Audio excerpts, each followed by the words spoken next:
Green Pass obbligatorio per dipendenti pubblici, privati e partite IVA, ma non per gli appartenenti all'Aula della Casa del Popolo, il Parlamento e nonostante il debutto previsto dallo scorso agosto. È il senatore veneziano del PD Andrea Ferrazzi a evidenziare l'iniquità della cosa. Le due cose non stanno in piedi, no? Una democrazia è uno Stato di eccezione da questo punto di vista, siamo in una pandemia mondiale, tutti si devono assumere la responsabilità. Quindi il Green Pass per tutti. Il perché di tale disparità è così spiegato. È vero che dal punto di vista del diritto il parlamentare esercita la massima funzione pubblica possibile e quindi deve essere messo nelle condizioni di poter esercitare la funzione del proprio mandato in libertà totale dal governo e ci mancherebbe altro. Da qui l'iniziativa che verrà attuata quanto prima nei confronti di chi non potrà o vorrà esibire la certificazione verde in quel di Montecitorio e Palazzo Madama e che certamente è già destinata a scatenarne non pochi malumori e dissensi.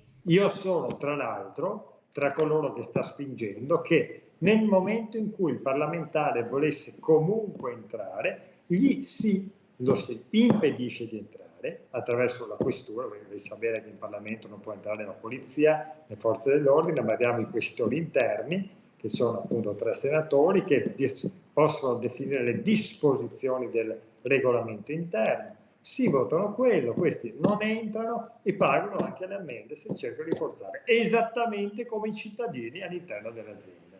La motivazione nella ovvia condivisione di intenti a livello globale.